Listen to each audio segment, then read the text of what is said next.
Brian Shaffer, born February 25, 1979, was a medical student at Ohio State University. On the night of March 31, 2006, Shaffer went out with friends to celebrate the beginning of spring break. Later he was separated from them and they assumed he had gone home. However, a security camera near the entrance to a bar recorded him briefly talking to two women just before 2 a.m., April 1, and then apparently re-entering the bar. Shaffer has not been seen or heard from since. The case has received national media attention. Shaffer's disappearance has been especially puzzling to investigators since there was no other publicly accessible entrance to the bar at that time. Columbus police have several theories about what happened. Some interest and suspicion has been directed at a friend of Shaffer's who accompanied him that night but who has refused to take lie detector tests regarding the incident. While foul play has been suspected, including the possible involvement of the purported smiley face serial killer, it has also been speculated that he might be alive and living somewhere else under a new identity. Background: Shaffer grew up in Pickerington, Ohio, a suburb of Columbus where Ohio State University, OSU, is located. He is the older of Randy and Renee Shaffer's two sons. He graduated from the local high school in 1997 and went to OSU for his undergraduate work. 6 years later he graduated with a degree in microbiology. Following that, he began studies at Ohio State University College of Medicine in 2004.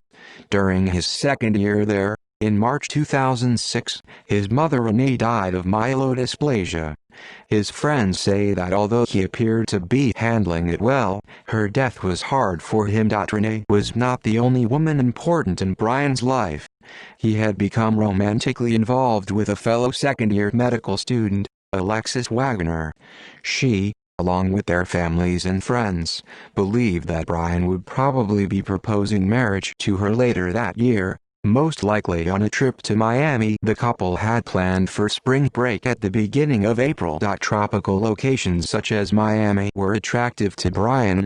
He liked the relaxed lifestyles. He told his friends that despite his decision to pursue a medical career, his real ambition was to start a band playing music in the vein of Jimmy Buffett. Disappearance: on March 31, a Friday, classes at OSU ended for spring break the next week. Brian and Randy Shaffer, his father, celebrated the occasion by going out for a steak dinner together earlier that evening. Randy noted that his son seemed exhausted from having pulled all-nighters earlier in the week cramming for some important upcoming exams. He did not think Brian should go out with a friend, William Clint Florence, later that night as he planned to do, but did not express his reservations to his son. 9 p.m., Brian met Florence at the Ugly Tuna Salona, a bar in the South Campus Gateway complex on High Street. An hour later, Brian called Wagner. She had returned to her home in Toledo to visit with her family before she and Brian were due to depart for Miami. He and Florence went bar hopping, visiting several other drinking establishments and working their way down to the Arena District. At each stop the two had one shot each of hard liquor, according to Florence. After midnight, the two met Meredith Reed, a friend of Florence, in the Short North. She gave them a ride back to the Ugly Tuna Salona, where they had started the night, and joined them there for a last round. While the three were there, Brian separated from his companions. Florence and Reed had been trying to find him, repeatedly calling him. They left with other patrons when the bar closed at 2 a.m., waiting outside for Brian. When he was not among the departing crowd, they assumed he had gone back to his apartment without letting them know. Wagner and Randy Shaffer both tried to call Brian later that weekend, but he did not answer. On Monday morning, he missed the flight to Miami he and Wagner had scheduled long before. He was then reported missing to the Columbus police. Investigation police began their search for Brian at the Ugly Tuna, the bar where he had last been seen. Since the area around South Campus Gateway was somewhat blighted with a high crime rate, the bar had installed security cameras. They reviewed the footage, which showed Brian, Florence and Reed going up an escalator to the bar's main entrance at 1:15 a.m. Brian was seen outside of the bar around 1:55 a.m., talking briefly with two young women and saying goodbye, then moving off camera in the direction of the bar, apparently to re-enter. The camera did not record him leaving shortly afterwards when the Ugly Tuna closed. That was the last time he was seen. It was possible, investigators realized, that he could have changed his clothes in the bar or put on a hat and kept his head down, hiding his face from the camera. The cameras might also have missed him.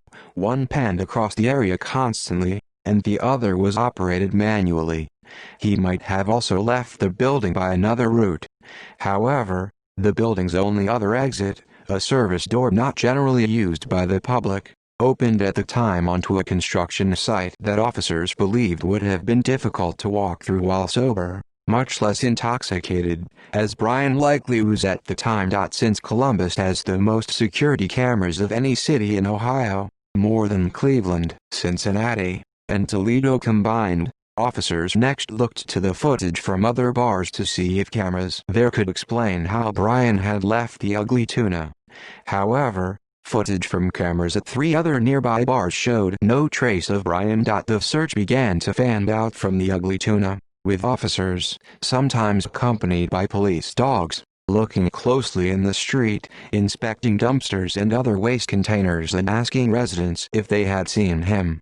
Flyers of Brian's picture, showing a tattoo on his upper right arm of a stick figure logo from the cover artwork for the single of Alive by Pearl Jam, one of his favorite bands, and noting a distinctive fleck in one of his irises, were posted widely. The police even persuaded the city to let them into the sewer system and search there. No useful information was uncovered. At Brian's apartment on King Avenue 6 blocks from the Ugly Tuna, his car was still parked outside. Inside, nothing appeared amiss. After searching miles away from the bar in every direction, police began to consider other possibilities besides an accident or foul play. Since his mother had recently died, it was speculated he had gone away temporarily to grieve in solitude. Yet, his disappearance proved permanent. No evident reasons appeared for him voluntarily disappearing. Those who had seen Brian that evening, including his father, were asked to take lie detector tests.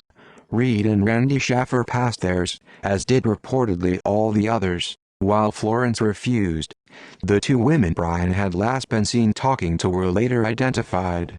They said in 2009 that they had never been asked to take one themselves. Wagner called Brian's phone every evening before going to bed for a long time after the disappearance. Usually it went to voicemail, but one night in September it actually rang 3 times.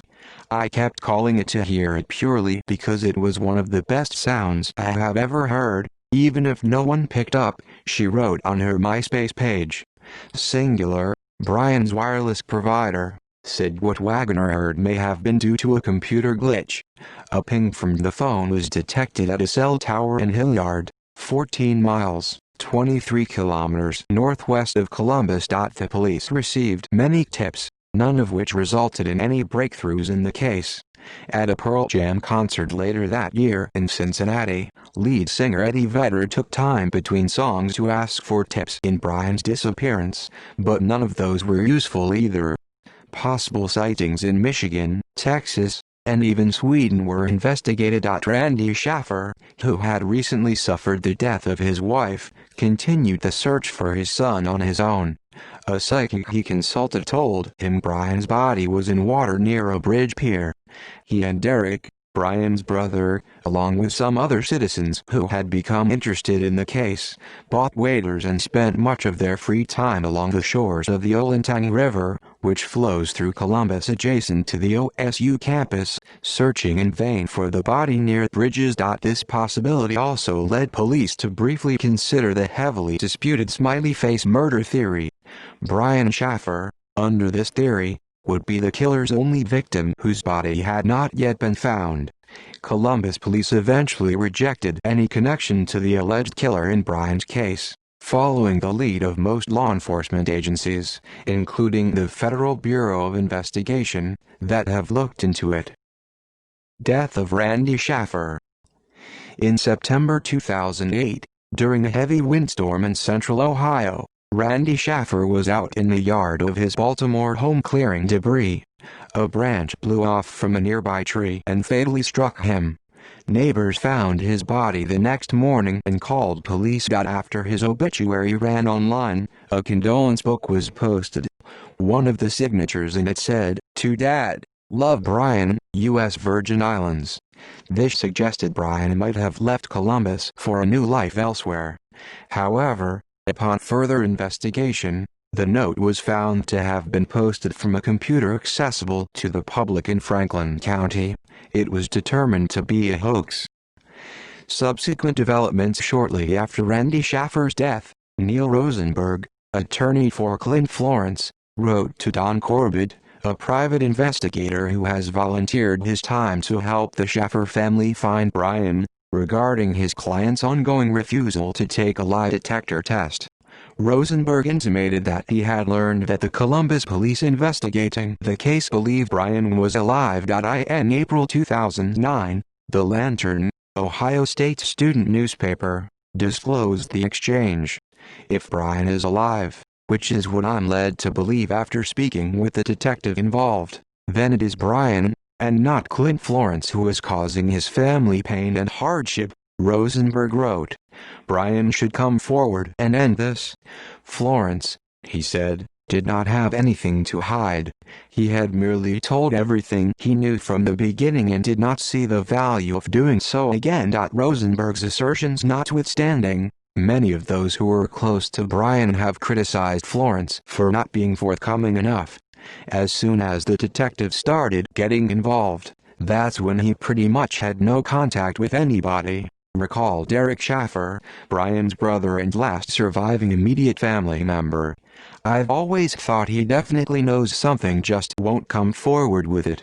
He believes it is still possible that Brian is alive, and Florence knows where he might have gone. If Brian did take off somewhere, if that is the case, we just always had a strong feeling that Clint would possibly know that," he said. Shaffer's girlfriend at the time, Alexis Wagoner, also thinks that Florence is withholding information. However, she believes that it's likely her former boyfriend is dead and did not run off. "I can't imagine he would have just done that," she said. In 2014, the Columbus police said they were still receiving at least 2 tips a month on the case via the local Crime Stoppers hotline, though none had proven useful. The evidence in the case filled 4 boxes of files. One of the original investigators, Andre Edwards, told Columbus Monthly that after extensive review of the camera footage at the Ugly Tuna from the night Brian disappeared, which was intended to rule out the idea that Brian could have left in disguise, he could say with 100% certainty that Brian did not leave via the escalator. Police say they have 3 theories about the case but decline to discuss them even generally with the magazine. Legacy. Between Brian's disappearance and his own death, Randy Shaffer joined the families of other missing adults in Ohio in lobbying the state legislature to pass a bill establishing a statewide protocol for such cases. At the time Brian disappeared, it was left up to individual departments how to handle the cases, and some parents felt that investigations into their relatives' disappearances had suffered as a result. By the time Randy died, the bill had become law. See also: List of Ohio State University people, List of people who disappeared, other missing people who were last seen alone by security cameras, Rebecca Corium, Andrew Gosden, Stephen Kocher, Lars Mittank. References. External links: Find Brian Shaffer, webpage set up by family and friends.